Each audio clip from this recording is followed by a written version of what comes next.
السلام عليكم ورحمة الله وبركاته. وعليكم السلام ورحمة الله وبركاته. الحمد لله وكفى وسلام على عباده الذين اصطفى. أما بعد فأعوذ بالله من الشيطان الرجيم. بسم الله الرحمن الرحيم.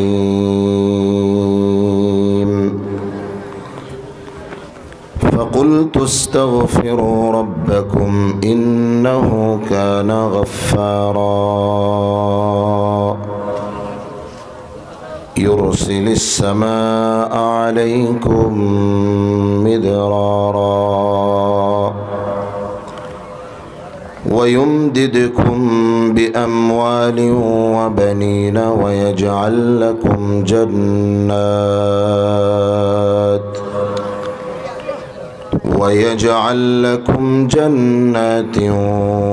ويجعل لكم أنهارا.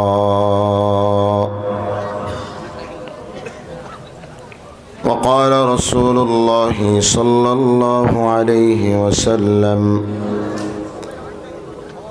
من لزم الاستغفار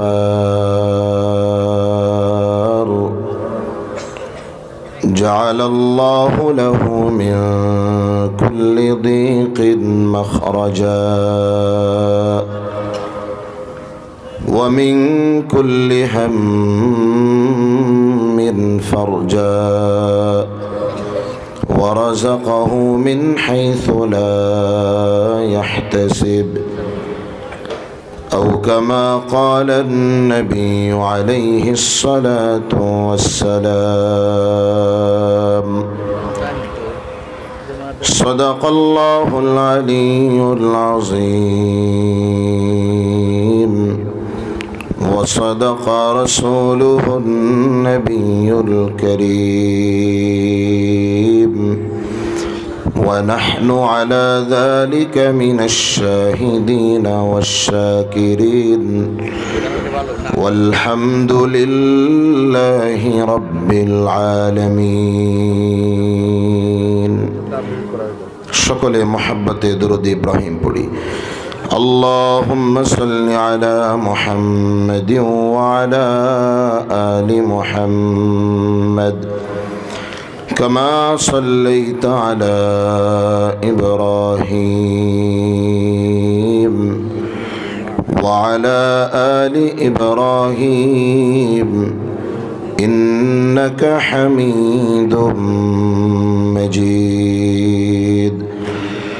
اللهم بارك على محمد وعلى آل محمد كما باركت على إبراهيم وعلى آل إبراهيم إنك حميد مجيد. मेरा सुबह गलत शाम गलत सब ही गलत है।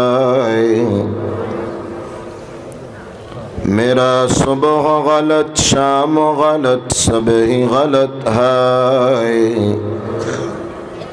अल्लाह की रहमत के सिवा कुछ ही नहीं है। अल्लाह की रहमत के सिवा कुछ ही नहीं है। तो इधर क्यों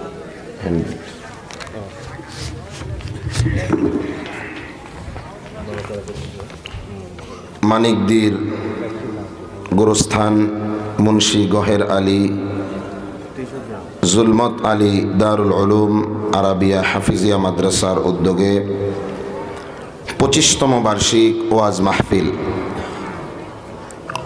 উপস্থিত আজকের মাহফিলের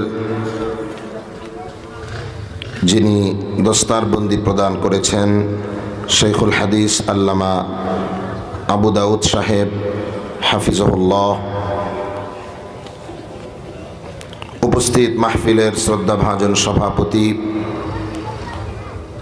প্রধান অতিথি, বিশেষ অতিথিবৃন্দ, উপস্থিত জাতির মাথার মুকুট ওয়ারাসাতুল আম্বিয়া হযরত উলামায়ে কেরাম,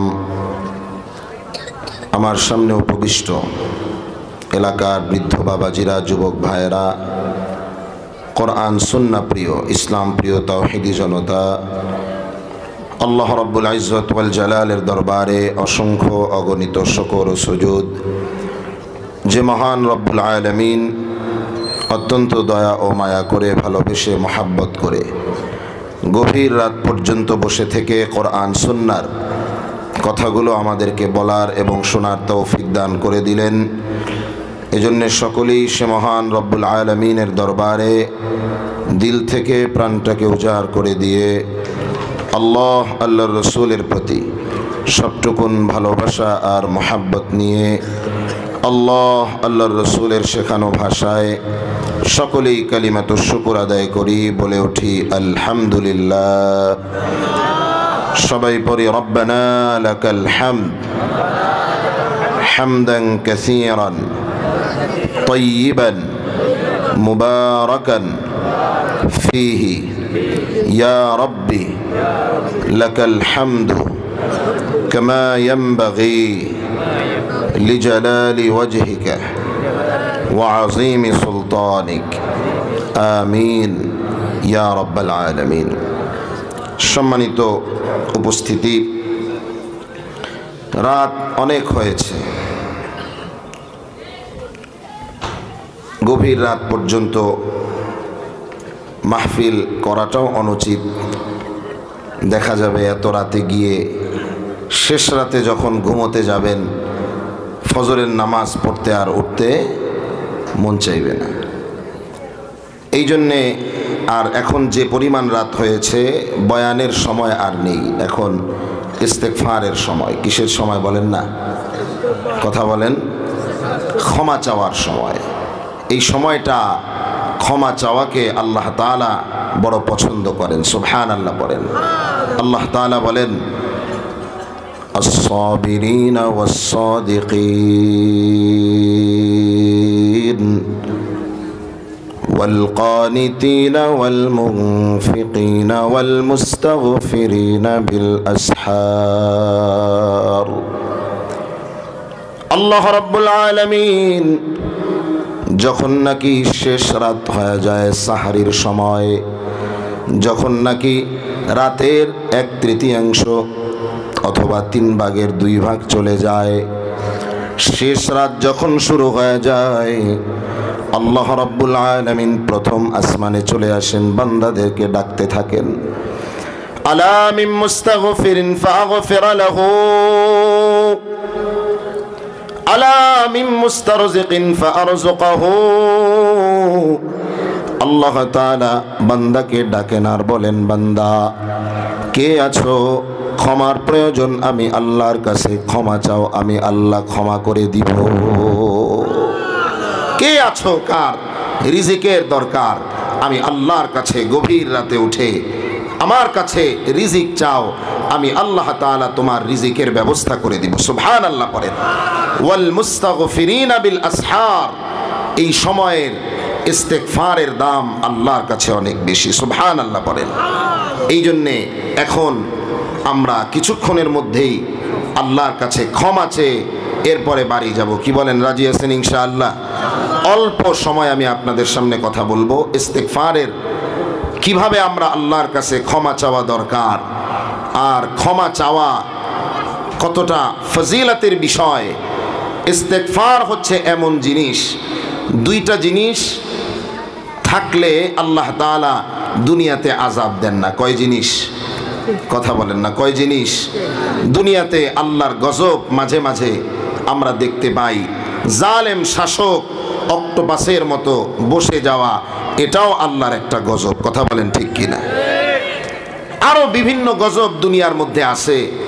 গজব আল্লাহ তাআলা বলেন, আমি আল্লাহ 2 কারণে বান্দাদের উপরে গজব দিব না। কয় কারণে? ওয়ামা কানা আল্লাহু লিউআযযিবাহুম ওয়া আনতা ফীহিম ওয়ামা কানা আল্লাহু মুআযযিবাহুম وهم يستغفرون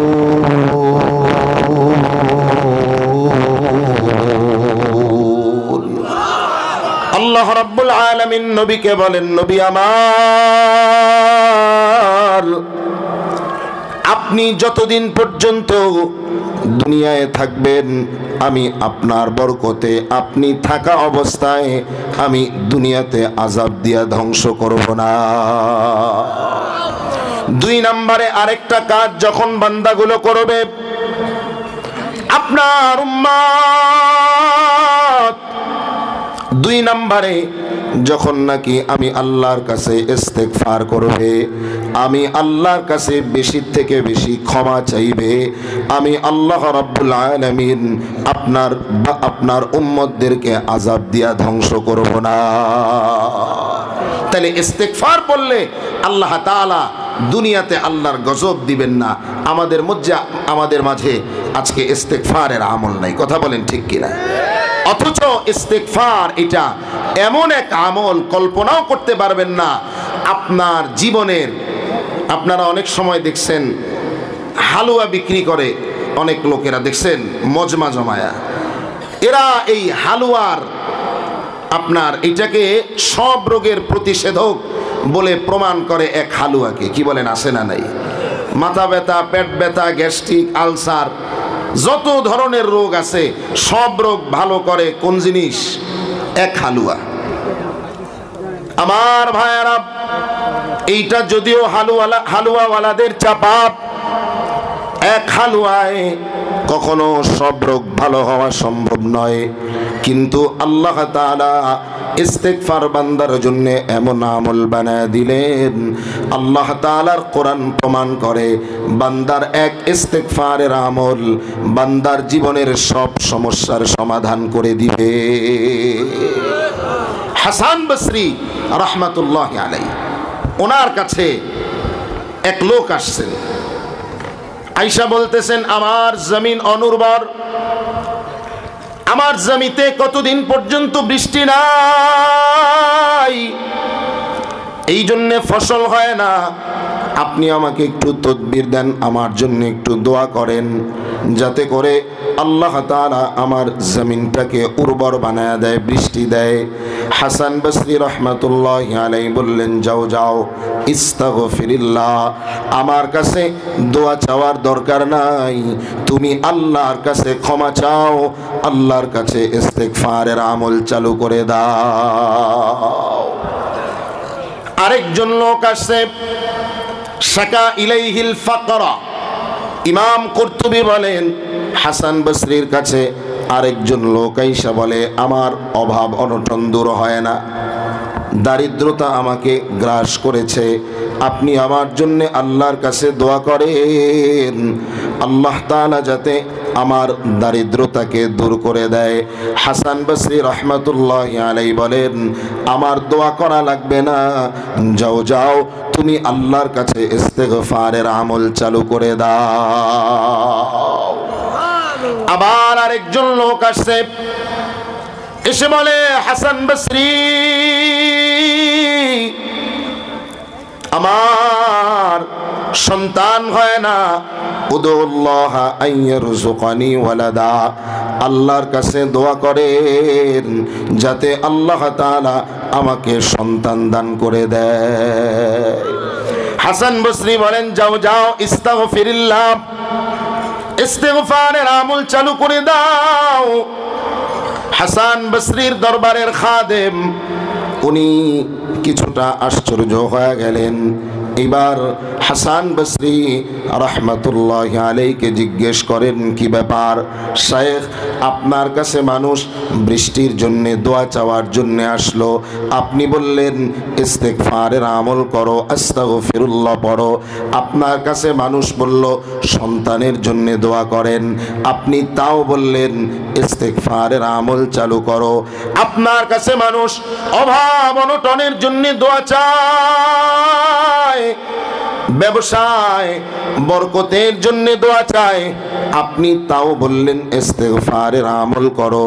বাড়ির কাজ বন্ধ হয়ে আসে, আপনার কাছে দোয়া চাই, আপনি তাও বললেন ইস্তেগফারের আমল করো। বুঝলাম না, যাই কিছু মানুষ আইসা আপনার কাছে বলে, আপনি সবাই রে একটাই সমাধান দেন, সেটা হলো ইস্তেগফার। বুঝলাম না, সবাই রে একই কথা বলতেছেন। হাসান বসরি রহমাতুল্লাহি আলাইহি বলেন, বাবা আমি সবাইকে ইস্তেগফারের আমল দিলাম, এটা তো আমার নিজের দেয়া কোনো আমল নয়, এটা তো আমার নিজের বানানো কোনো আমল নয়। ইস্তেগফার তো হলো এমন এক আমল, আল্লাহ তাআলা বান্দার বহু সমস্যার সমাধানের যেই রাস্তা দেখা দিয়েছেন, সেই রাস্তার নাম হলো ইস্তেগফার। সূরাত নূহের 10 নম্বর আয়াতে আল্লাহ সুবহানাহু ওয়া তাআলা বলেন, ফাকুলতু ইস্তাগফিরু রাব্বাকুম ইন্নাহু কানা গাফফারা ইউরসিলিস সামাআ আলাইকুম মিদরারা ওয়া ইউমদিদকুম বিআমওয়ালিন ওয়া বানিন ওয়া ইয়াজআল লাকুম জান্নাতিন ওয়া ইয়াজআল লাকুম আনহারা। আল্লাহ রাব্বুল আলামিন বলেন, নূহ আলাইহিস সালাতু ওয়াস সালাম তার গোত্রকে বহু বছর পর্যন্ত দাওয়াত দেওয়ার পর সমস্যার সমাধান হিসেবে তার কওমকে তিনি পরামর্শ দিলেন, ও আমার কওমের লোকেরা, ইস্তাগফিরু রাব্বাকুম, তোমরা আল্লাহর কাছে ইস্তেগফার করো, তোমরা আল্লাহর কাছে ক্ষমা চাও, বেশি বেশি আস্তাগফিরুল্লাহ পড়ো। আস্তাগফিরুল্লাহর বরকতে 1 নম্বরে আল্লাহ তাআলা তোমাদেরকে বৃষ্টি দান করে দিবেন, সুবহানাল্লাহ। 2 নম্বরে তোমাদের আল্লাহ রাব্বুল আলামিন ওয়া ইউমদিদকুম বিআমওয়াল, তোমাদের সম্পদ নাই, তোমাদের মাল নাই, সম্পদের অভাব, ব্যবসার মধ্যে বরকত নাই, চাকরি বাকরির মধ্যে বরকত নাই, তাইলে 2 নাম্বার আল্লাহ তাআলা বললেন, তোমরা যদি আল্লাহর কাছে ক্ষমার আমল চালু করে দাও, আল্লাহর কাছে যদি ইস্তেগফারের আমল চালু করে দাও, আল্লাহ রাব্বুল আলামিন তোমাদের সম্পদের অভাব দূর করে দিবেন, সুবহানাল্লাহ। আমরা সম্পদের অভাবের জন্যে অনেক সময় বিভিন্ন তদবিরের কাছে যাই, কথা বলেন ঠিক কিনা? অনেকে মাজারওয়ালার কাছে গিয়া সম্পদ চায়, আবার কতজন বাবার দরবারে গিয়া সন্তান চায়। আল্লাহ রাব্বুল আলামিন বলেন, গোলাম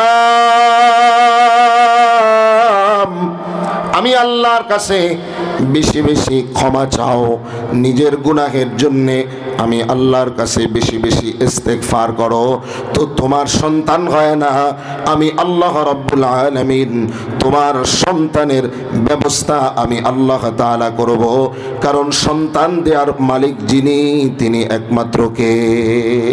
আরো জোরে বলেন না কে? লিল্লাহি মুলকুস সামাওয়াতি ওয়াল আরদ ইয়াখলুকু মা ইয়াশা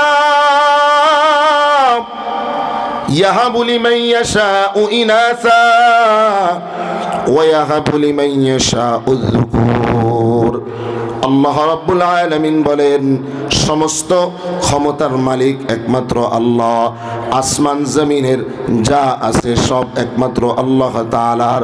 আল্লাহ তাআলাই সব সৃষ্টি করেন, তিনি যাকে চান তাকে ছেলে সন্তান দেন, যাকে চান তাকে মেয়ে সন্তান দেন, যাকে চান তাকে উভয়টাই দান করেন। আবার আল্লাহ তাআলা যাকে চান কাউকে আল্লাহ বন্ধা বানায় দেন, কোনোটাই দেন না। ক্ষমতা কার? আল্লাহ রাব্বুল আলামিনের। এই জন্য আমার ভাইয়েরা, আল্লাহর কাছে বেশি বেশি ইস্তেগফারের আমল করেন।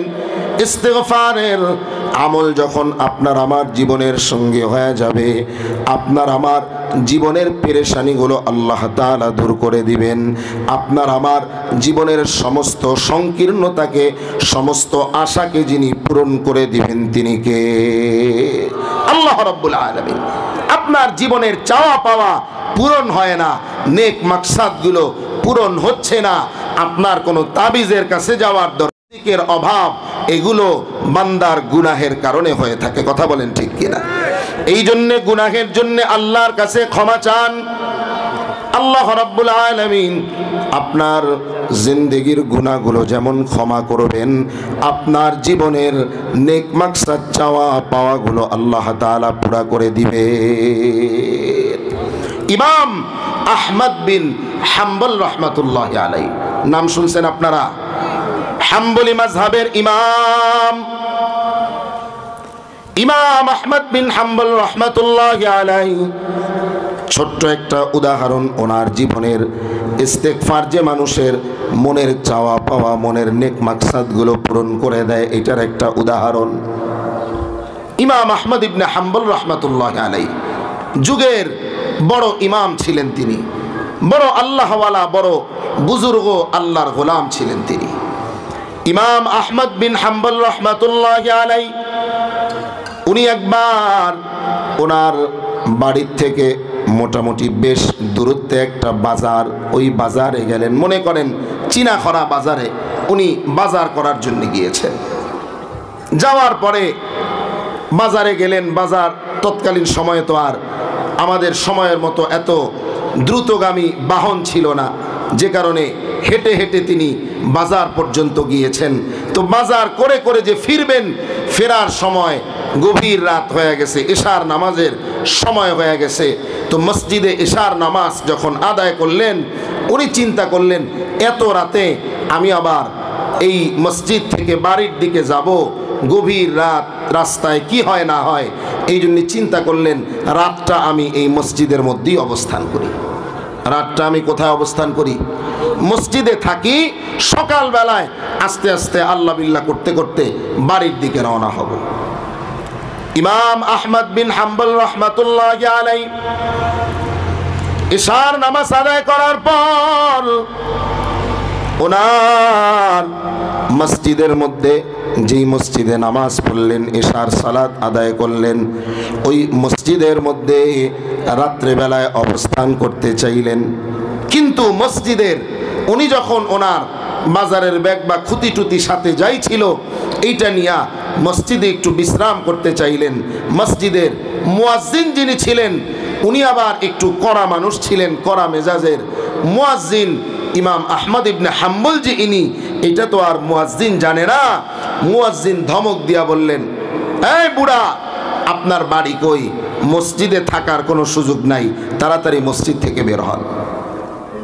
ইমাম আহমদ ইবনে হাম্বলকে মসজিদে আর থাকতে দিলেন না। ইমাম আহমদ চিন্তা করলেন এই বেচারার দায়িত্বে মসজিদ, সুতরাং মসজিদে যেহেতু উনি আমাকে থাকতে নিষেধ করছেন, মসজিদে থাকা যাবে না, এই চিন্তা করে উনি মসজিদ থেকে বের হয়ে গেলেন। মসজিদ থেকে বের হয়ে মসজিদের বাইরে যেই মাঠ ছিল, মাঠের মধ্যে থাকতে চাইলেন। মুয়াজ্জিন মসজিদের দরওয়াজা বন্ধ করে দিয়ে যখন বাইরে বের হলেন, তাকায় দেখেন ইমাম আহমদ ইবনে হাম্বল রহমাতুল্লাহি আলাইহি উনি মসজিদের আঙিনার মধ্যে বিশ্রাম করতে চাইলেন। মসজিদের আঙিনায় বিশ্রাম করার প্রস্তুতি নিচ্ছেন। এবার মুয়াজ্জিন কড়া মেজাজের মানুষ, সে বলতেছে মসজিদ থেকে বের করলাম, আবার মসজিদের সামনের আঙিনায় আপনি জায়গা নিচ্ছেন, মসজিদের আঙিনায়ও থাকার কোনো সুযোগ নাই, এত রাত এখানে রাত্রি যাপন করা যাবে না, যান। এই কথা বলে ইমাম আহমদকে ধাক্কা দিয়া মসজিদের আঙিনা থেকেও সরায় দিস। মসজিদের আঙিনা থেকে যখন সরায় দিয়েছে, ইমাম আহমদ মুয়াজ্জিনের ধাক্কা খেয়ে মসজিদের পাশেই রাস্তার পাশে ছিল একটা রুটির দোকান, রুটির দোকানের সামনে গিয়া পড়ছে। এবার রুটির দোকানের সামনে গিয়া পড়ছে, তো একজন রুটি তৈরি করে, যে রুটি বানায়, ওই লোক রুটি বানাইতেছে। তো বুড়া মানুষ রাস্তায় পড়ে গেছে, এটা দেখা তাড়াতাড়ি উনি তাকে গিয়া ধরছে আর বলতেছে কি ব্যাপার বৃদ্ধ বাবাজি, কোত্থেকে আপনি আসলেন? আর আপনি আমার দোকানের সামনে এসে বললেন, বলে বাবা আমার বাড়ি তো অমুক এলাকায়, আসছিলাম একটু কাজে বাজারে, চাইছিলাম রাতটা মসজিদে থাকি, আপনাদের মুয়াজ্জিন মসজিদেও থাকতে দিল না, চাইছিলাম একটু মসজিদের আঙিনায় থাকতে, মাঠে সেখানেও থাকতে দিল না, এই জন্যে আপনার এখানে ধাক্কা খেয়ে আসলাম, কি আর করার। এবার রুটিওয়ালা বলতেছে সমস্যা নাই, আপনি বুড়া মানুষ, চিন্তার কারণ নাই, আমার এই যে আমি সারা রাত এখানে রুটি বানানোর কাজ করব, আমার দোকানে আমার নিজের শোয়ার একটা জায়গা আছে, আপনি যেহেতু এখানে রাত্রি যাপন করতে চান, আপনার রাস্তায় বাইরে মাঠে থাকা লাগবে না, আমি তো সারা রাত রুটি বানাইব, আপনি গিয়া আমার বিছানার মধ্যে শুয়ে পড়েন, আমার বিছানায় শুয়ে শুয়ে আপনি রাত কাটান। এবার ইমাম আহমদ ইবনে হাম্বল রাহমাতুল্লাহি আলাইহি চিন্তা করলেন, যাক ধাক্কা খেয়ে হলেও একটা খাট পাওয়া গেল শোয়ার জন্যে। খাটের মধ্যে গিয়া উনি এদিক সেদিক বারবার ঘুরতেছে, কিন্তু ঘুম আসে না। নতুন জায়গায় ঘুম আসতে এমনি একটু দেরি হয়।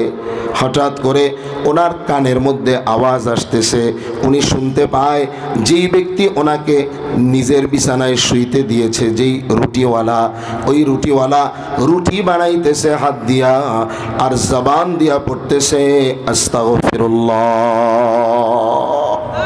জবান দিয়া কি পড়তেছে? হাত দিয়া বানায় রুটি আর জবানে পড়ে আস্তাগফিরুল্লাহ। রুটি বানায়ার পরে আস্তাগফিরুল্লাহ, রুটি বেলে আর পরে আস্তাগফিরুল্লাহ।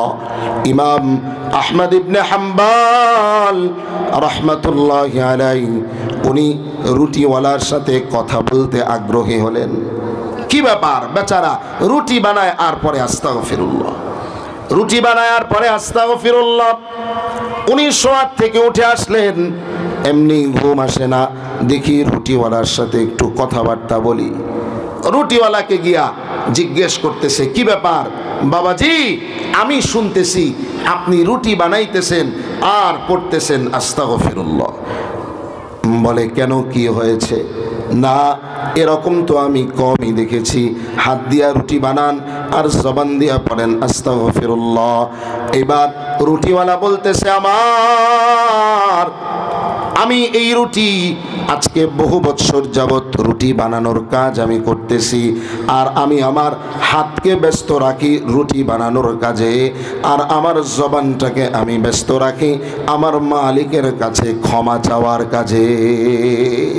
আমি রুটি বানাই আর আস্তাগফিরুল্লাহ পড়ি। ইমাম আহমদ বলেন, আপনি আস্তাগফিরুল্লাহ পড়ে জীবনে কি পাইলেন? এই আমলের লাভ কি হইল? এবার রুটিওয়ালা বলতেছে, আমার জীবনের যত চাওয়া পাওয়া, যত নেক উদ্দেশ্য, আমি ইস্তেগফারের আমল করে আল্লাহর কাছ থেকে আমার জীবনের সব চাওয়া পাওয়াকে পূরণ করে নিয়েছি। সুবহানাল্লাহ পড়েন, সুবহানাল্লাহ। ইমাম আহমদ বলেন, তাহলে তো সব চাওয়া আপনার পূরণ হয়ে গেছে,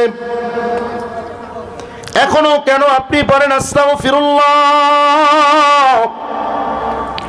আপনার জীবনের চাওয়া পাওয়া কি এখনো কিছু বাকি আছে নাকি? এবার ওই যে রুটিওয়ালা ইমাম আহমদ ইবনে হাম্বল রাহমাতুল্লাহি আলাইহিকে ডাক দেয়া বলে, আমার জীবনের একটা চাওয়া এখনো পূরণ হয় নাই, আমার জীবনের একটা নেক আশা আছে, আমার মনের বড় আশা,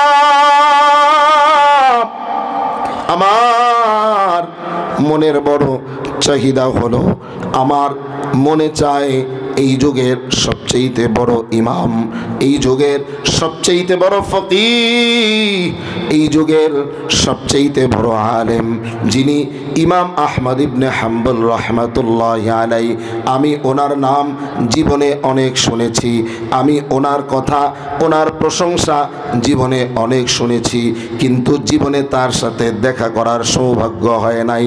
আমার মনের একটা আশা হইল, আমার যাতে আল্লাহ তাআলা জীবনে একবার হলেও যাতে আমাকে ইমাম আহমদের সাথে সাক্ষাতের ব্যবস্থা করে দেয়। আমার মনের আশা হইল আল্লাহ তাআলা যাতে জীবনে একবারও যদি হয় ইমাম আহমদের সাথে যাতে আমার সাক্ষাতের ব্যবস্থা করে দেন। সুবহানাল্লাহ পড়েন, সুবহানাল্লাহ। ইমাম আহমদ ইবনে হাম্বল রাহমাতুল্লাহি আলাইহি উনি এইবার রুটিওয়ালাকে ডাক দেয়া বলে, রুটি ভাই, ও রুটিওয়ালা, আপনার ইস্তেগফারের আমলের এমন পাওয়ার, আপনার ইস্তেগফারের আমলের এমন শক্তি, আল্লাহ তাআলা আপনার ইস্তেগফারের আমলটাকে এতই পছন্দ করেছেন, আপনার আমলের বরকতে আল্লাহ তাআলা আমি ইমাম আহমদ ইবনে হাম্বলকে, আমি আহমদকে আল্লাহ তাআলা মুয়াজ্জিনের তাড়া, মুয়াজ্জিনের ধাক্কা খাওয়াইয়া আপনার সাথে সাক্ষাৎ করানোর জন্য আল্লাহ তাআলা আপনার দোকানের সামনে এসে আমাকে ফালায়া দিয়েছে। সুবহানাল্লাহ পড়বেন না? সুবহানাল্লাহ। তাইলে ইস্তেগফারের আমলের দরকার আছে না নাই? ইস্তেগফারের কারণে, ইস্তেগফারের আমলের বদৌলতে আল্লাহ তাআলা বান্দার জীবনের সব গুনাহগুলোকে মাফ করে বান্দাকে জান্নাতি বানায় দেন। সুবহানাল্লাহ পড়েন, সুবহানাল্লাহ। আল্লাহ তাআলা বান্দাকে ডাকেন, وسارعوا إلى مغفرة من ربكم وجنة عرضها السماوات والأرض أعدت للمتقين। আল্লাহ রাব্বুল আলামিন বলেন, বান্দা তোমরা ক্ষমার দিকে দৌড়াও, ক্ষমার দিকে ছুটে আসো। ওয়াসারিউ ইলা মাগফিরাতিম মির রাব্বিকুম, তোমাদের রবের মাগফিরাতের দিকে তোমরা দৌড়াও, তোমাদের রবের ক্ষমার দিকে তোমরা দৌড়াও এবং জান্নাতের দিকে দৌড়াও। আল্লাহ আগে বললেন ক্ষমার দিকে আসো, পরে বললেন জান্নাতের দিকে আসো। তার মানে বান্দা জান্নাতে যাওয়ার জন্যে আগে ক্ষমার বড় দরকার। কারণ বান্দা জীবনে পদে পদে, প্রতিটা মুহূর্তে, সেকেন্ডে, মিনিটে মিনিটে বান্দা গুনার কাজ করে, কবিরা গুনাহ করে, সগীরা গুনাহ করে। আর কবিরা গুনাহ তাওবা ছাড়া, আল্লাহর কাছে ইস্তেগফার করা ছাড়া আল্লাহ তাআলা কবিরা গুনাহকে মাফ করেন না। এই জন্য আল্লাহ চান বান্দা যাতে আমার কাছে বেশি বেশি ইস্তেগফার করে, আর ইস্তেগফারের দ্বারা আল্লাহ তাআলা বান্দার উপরে এমন খুশি হয়, আল্লাহর কাছে যদি বান্দা তাওবার মতো তাওবা করতে পারে, বান্দার তাওবা করতে, ক্ষমা চাইতে দেরি হয়, আল্লাহ তাআলা বান্দাকে ক্ষমা করতে দেরি করেন না। সুবহানাল্লাহ পড়েন, সুবহানাল্লাহ। হাদিসে কুদসির মধ্যে আল্লাহ তাআলা বলেন, ইয়া ইবাদি ইন্নাকুম তুখতিউনা বিল-লাইলি ওয়ান-নাহার, আমার বান্দারা তোমরা রাতে এবং দিনে গুনাহ করো। ওয়া আনা আগফিরুয যুনুবা জামিআ, আর আমি তোমাদের গুনাহসমূহকে ক্ষমা করে দেই। তোমরা গুনাহ করতে ভালোবাসো আর আমি আল্লাহ ক্ষমা করতে ভালোবাসি। সুবহানাল্লাহ পড়েন। এই জন্যে আমরা আল্লাহর কাছে ক্ষমা চাইব। আমরা আল্লাহর কাছে কি চাইব? কথা বলেন, কি চাইব? এটা হলো ক্ষমার সময় আল্লাহর কাছে ক্ষমা চাইব। বান্দার গুনার পরিমাণ যত বেশি হোক না কেন, আল্লাহ তাআলার কাছে বান্দা ক্ষমা চাইতে দেরি হবে। আল্লাহ তাআলা বান্দাকে ক্ষমা যদি সত্যিকার অর্থেই চাইতে পারে, আল্লাহ ক্ষমা করতে দেরি করবেন না। সুবহানাল্লাহ পড়েন, সুবহানাল্লাহ। তানবীহুল গাফিলিন নামে একটা কিতাব আছে, আবুল লাইস, ফকি আবুল লাইস সামারকান্দি রাহমাতুল্লাহি আলাইহি তানবীহুল গাফিলিন কিতাবের মধ্যে তাওবার একটা ঘটনা উল্লেখ করেছেন। বান্দার গুনাহ যত বড়ই হোক, বান্দা যদি আল্লাহর কাছে মাফ চায়, আল্লাহ তাআলা বান্দাকে মাফ করে দিবেন। এই ছোট্ট ঘটনাটা বলেই, একেবারে ছোট্ট করে বলে আপনাদের কাছ থেকে আমি বিদায় নিব ইনশাআল্লাহ। শেষ পর্যন্ত, আখিরি দোয়া পর্যন্ত যারা আছেন তারা থাকবেন। এই নিয়ত যদি করতে পারেন তাইলে আমি ঘটনাটা শেষ করতে পারি। কারা কারা শেষ পর্যন্ত থাকার নিয়ত করতে পারেন আল্লাহকে হাত দেখান। আল্লাহ তাআলা কবুল করুক, পড়েন আমিন। আবুল লাইস সামারকান্দি রাহমাতুল্লাহি আলাইহি ওনার কিতাবের মধ্যে লেখেন, নবী করিম সাল্লাল্লাহু আলাইহি ওয়াসাল্লামের যুগে ওমরে ফারুক রাদিয়াল্লাহু তাআলা আনহু তিনি একবার রাস্তা দিয়ে হাঁটতেছিলেন, রাস্তা দিয়ে চলছিলেন। ওনার চলার পথে উনি দেখলেন রাস্তার এক পাশে একজন যুবক দাঁড়ায়া দাঁড়ায়া এমন জোরে জোরে এমন হাউমাউ করে কান্না করতেছে। দেখবেন মাঝে মাঝে মানুষের কান্না দেখলে এমন অনেক কান্না আছে যেটা দেখলে নিজেরও কান্না আসে। কি বলেন, আসে না নাই? অনেক সময় দেখবেন সোশ্যাল মিডিয়াতে, ইউটিউবে অনেক ভিডিও এমন আসে, মা সন্তানের জন্যে এমনভাবে কান্না করে, মায়ের কান্না দেখলে মানুষ নিজের কান্নাও ধরে রাখতে পারে না। ওমরে ফারুক রাদিয়াল্লাহু তাআলা আনহু উনি তাকা দেখলেন যুবক চোখের পানি ফালায়া ফালায়া এমন ভাবে কান্না করতেছে। যুবকের কান্না দেখলে ওমরে ফারুক নিজেরও কান্না শুরু হয়ে যায়। যুবকটা এমন হাউমাউ করে কান্না করতেছে, আওয়াজ করে করে কাঁদতেছে। ওমরে ফারুক রাদিয়াল্লাহু তাআলা আনহু যুবকের কান্না দেখে ওনার নিজের কান্নাকে উনি দমায়া রাখতে পারলেন না। ওনার চোখ দিয়াও টপ টপ করে পানি পড়তে আরম্ভ হয়ে যায়। উনি যুবককে জিজ্ঞেস করলেন, যুবক তোমার কান্নার কারণ কি?